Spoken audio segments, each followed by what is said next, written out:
You would not believe how hard it was to achieve. It's Rhyme and Reason 648. There's a rhyme and reason for your life. There's a rhyme and reason why you're... Hey there, Tony here, and I hope you're having a really good day today. I know most of the country is enjoying the warm benefits of global warming and climate change that has brought about, a planet that is maybe too hot as far as that goes, right? Too hot, yeah. So I know wherever you are, you're probably running the air conditioner a little more than you should. Ease up. You don't want to freeze everybody out here, right? But, if you're not enjoying that kind of a day, I hope it gets to that for you pretty soon. I'm going to tell you a little story here that you can sit inside and enjoy the air conditioning that we talked about. 31 years ago this week, on February 16th, to be exact, there was a beautiful, petite, slender, tan woman who said a word I'll never forget. It changed my life. Of course, I'm sure I don't have to tell you what that word was, but I'm going to share it anyway. The word was, what? Just kidding. The word was yes, because I had just asked her if she wanted me to stop bothering her. So obviously, the word was yes. No, okay.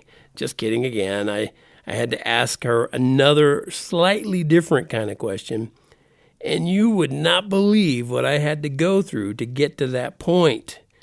Now, I say you would not believe, but, I'm going to tell you anyway, okay? Hang in there.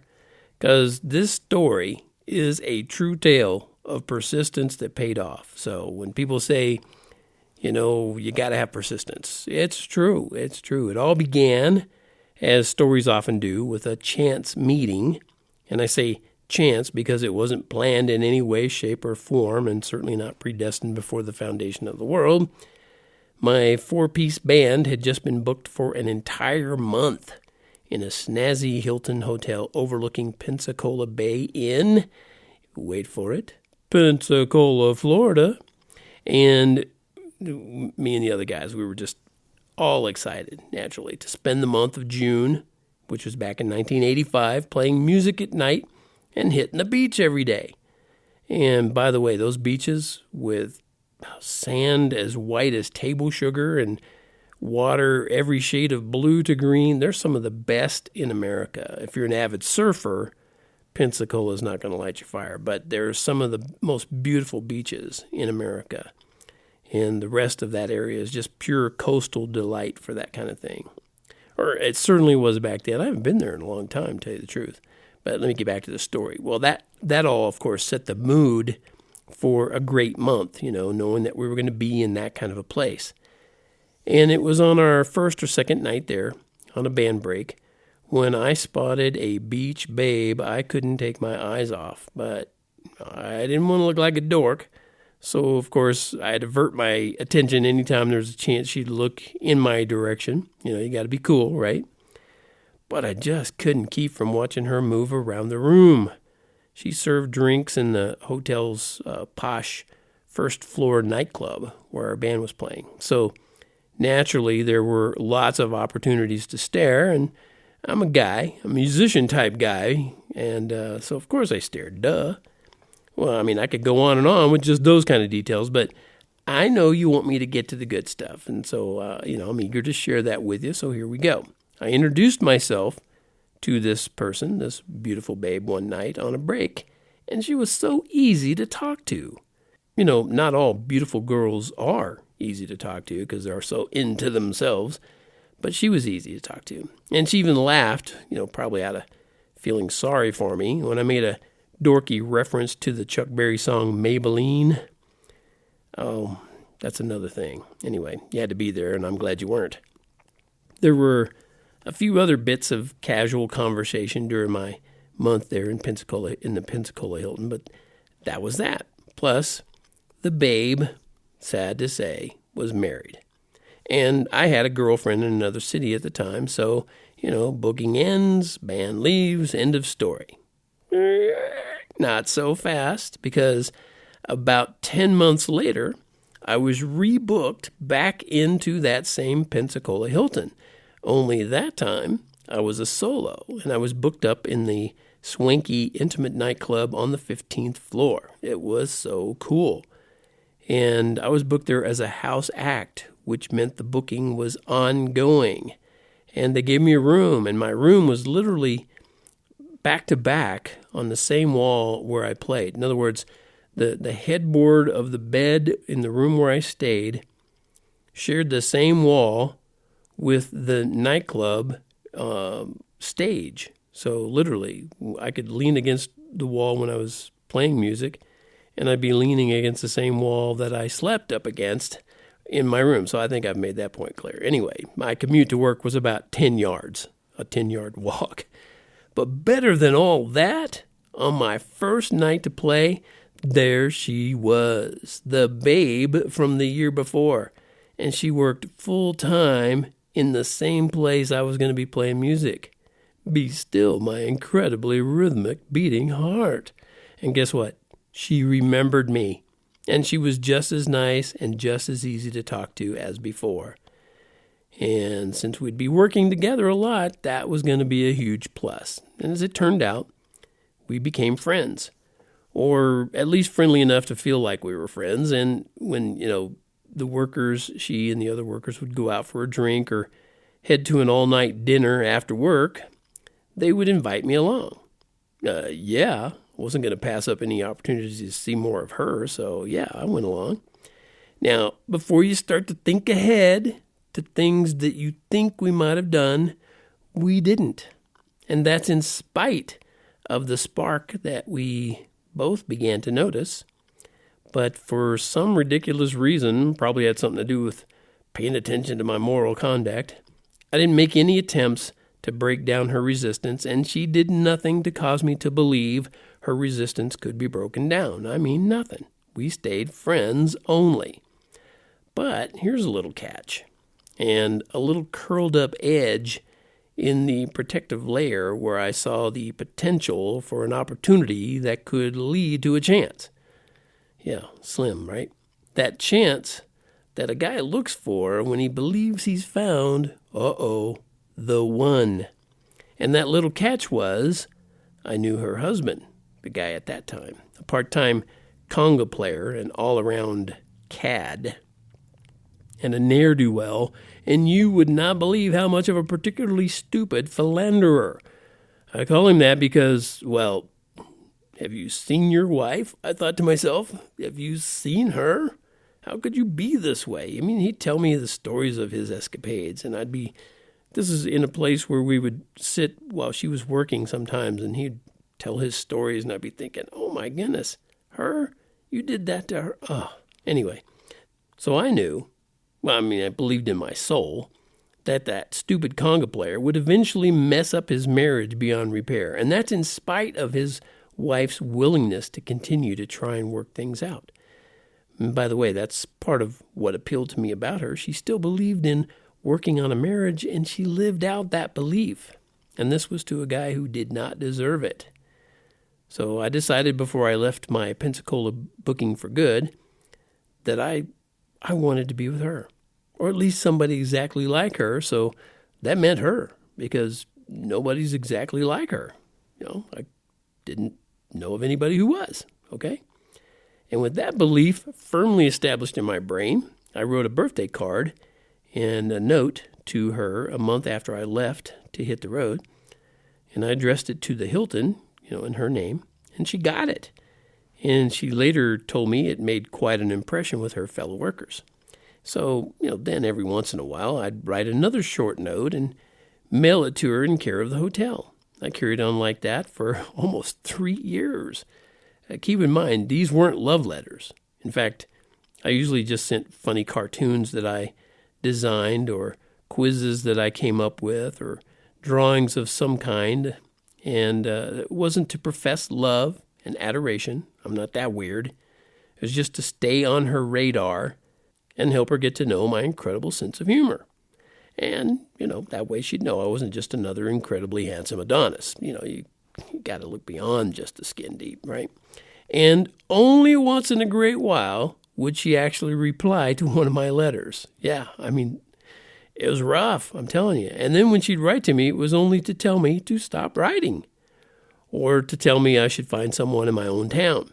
Well, the trouble was, for those 3 years, my own town, with air quotes around it, changed about every week or two.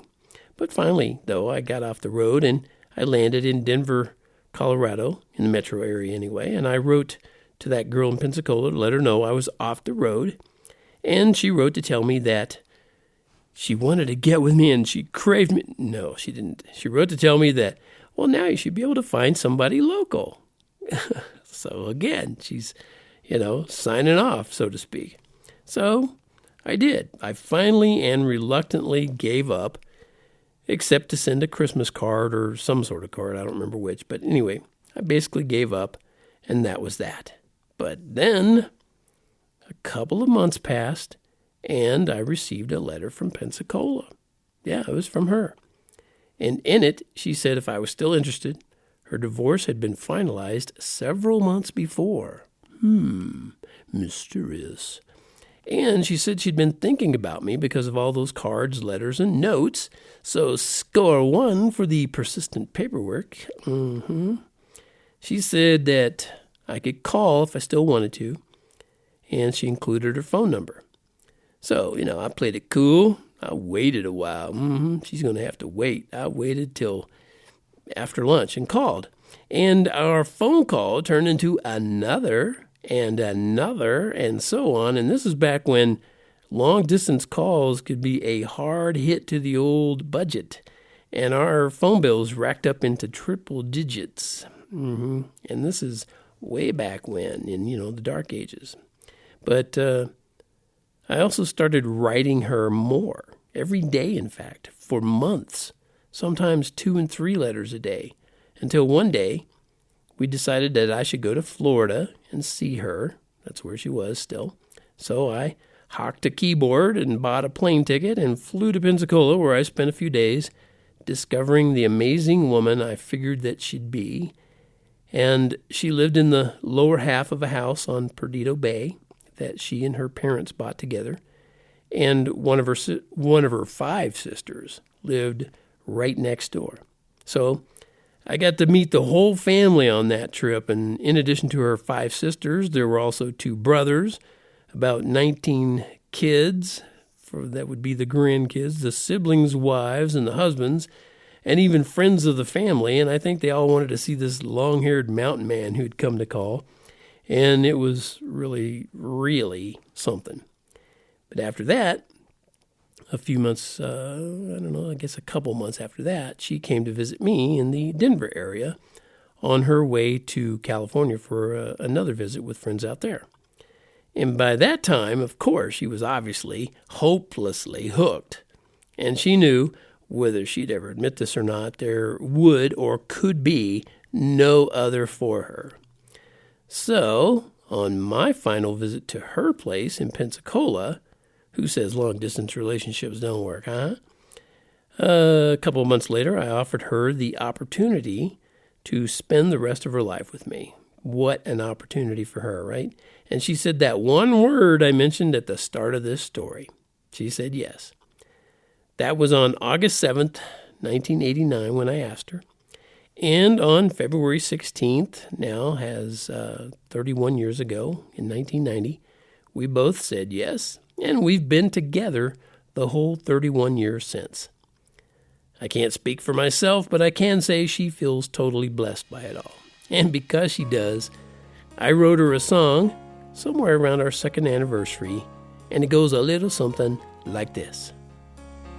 Summer in those eyes, I know they hide no lies. That gaze behind the lace takes me to a faraway place where day is never done. We chase the midnight sun and raise the golden chalice to toast the aurora borealis. Oh, I know that it's not quite so, but we have to believe and begin Yes, it's true. It's just me and you. But we have to believe and begin.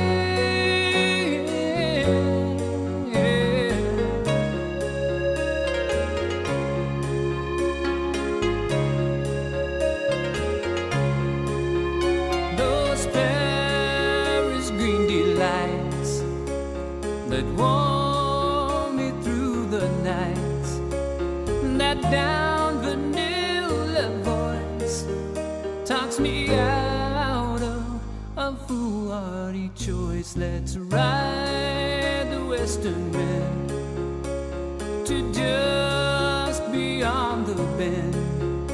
It could be an illusion, but that's not such a foregone conclusion. So let's go, make the small plans grow, 'cause we have to believe and begin.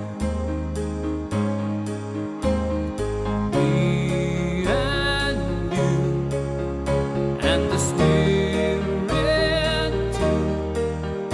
But we have to believe and begin.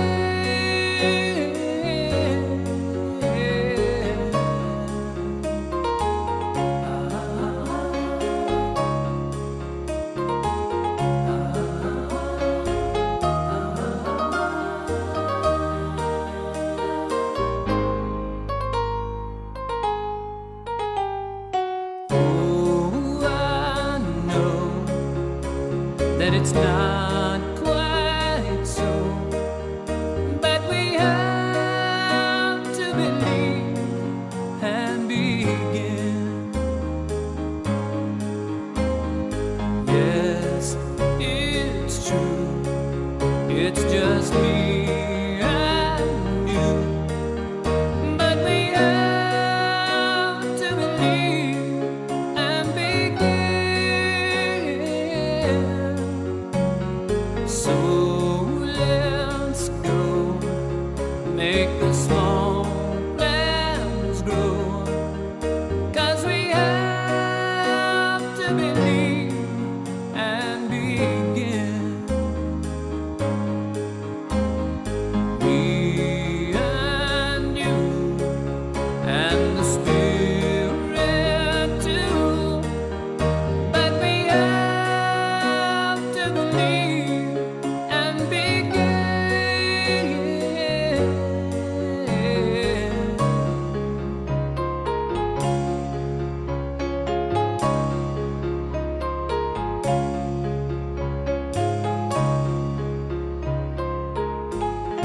Okay, believe and begin. If you believe it, you can achieve it. A lot of times anyway. So don't think that just because there's distance between you and someone you would like to be with, maybe even forever, don't think that that's a challenge you can't overcome, because it can be done. I'm living proof, and it's still working out.